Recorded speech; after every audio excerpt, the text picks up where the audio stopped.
Hello, I'm Kalen and welcome to the final video in the three-part series looking at my brand, Kalen Media, and my pathway into the media industry. So far in these videos I have looked at some of the work I've done at university so far, some of the work I've done with clients, and set some goals I want to achieve in the future. I've also interviewed a TV professional, someone who's worked in the television industry, and learned how he got through his career, some advice he gave me as well. This video will look at the overall thoughts of what I've learned and what I've discovered over this process, and set out some more plans for the future.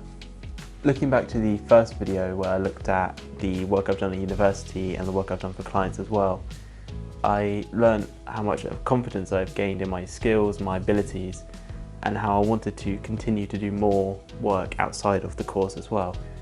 Where I talked about working for Victoria's Festival and the Home Theatre Project as well as standout events I did. I said that although it was slightly surprising, I really enjoyed it and wanted to continue to do more work like that in the future, especially doing a documentary module as well in my second year.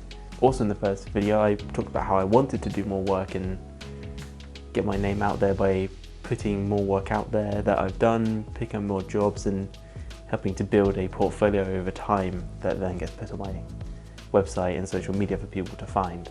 I talked about how maybe potentially doing some more photography work in the future as well, and picking up some camera operating roles as well, which is something that Jeff Chapman, which I talked to in my second video, helped me to learn about. As for the second video, when I was talking to Jeff Chapman, who was working in the television industry, it became clear that a lot of the experiences he had line up with some of the things I want to do in the future as well. Some of the pathways he's been on, some of the shows he's done and the roles within those shows as well. One of the more interesting things I talked to Jeff about was freelancing, and it was one of the more important things I wanted to talk to him about as well. He talked about his time working for a company, well, companies, and how he had to then eventually go freelancing by himself.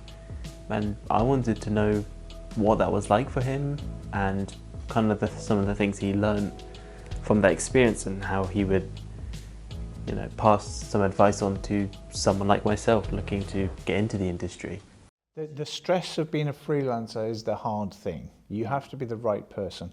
I was lucky in that because through my job at TX, I didn't mention earlier, the 2 weeks of Teletubbies, and then you'd have 1 week doing light and camera work and OB camera work. So it was a really nice mix.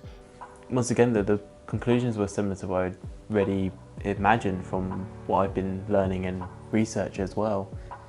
And there's a lot of things to consider on both sides. The stresses of freelancing, but the extra pay and control over your working hours, but the security and knowledge knowing that your job is a bit more safer working for a company, especially during times where there are articles about people struggling for work as well, especially in television, which is what Jeff worked in.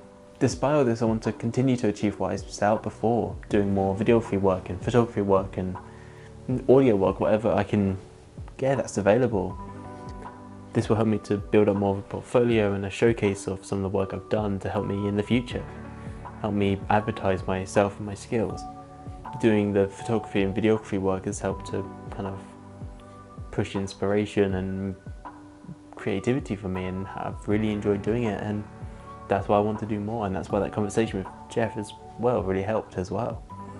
A lot of the experiences I've done already really helped with Victoria's Festival, working with a crew and time management and working with deadlines and schedules and so many moving pieces. Home Theatre Project, where it was a massive operation that kind of had lots of different parts to it. There's a lot that I learned and really enjoyed, and I want to continue to do that. More work with certain creatives to do more freelancing, learning how to do all that. More work with certain productions to do more festival work, to go to other places and see, camera operating for a stage, for example, is completely different to, gimbaling and capturing B-roll for a site in a festival. I want to take up more opportunities like this and build up more experience that I can put my name behind. That's really all from me from these vlogs. Looking ahead, it's clear what I've set out to do, and it's clear that what my goals are is to create more of a portfolio, work with more clients, and just keep on doing that to build up more of a collection of work that I can be proud of, especially looking ahead to the final year and future beyond that. Those are my key takeaways and conclusion from this process and journey. That's all from me. Thank you for watching.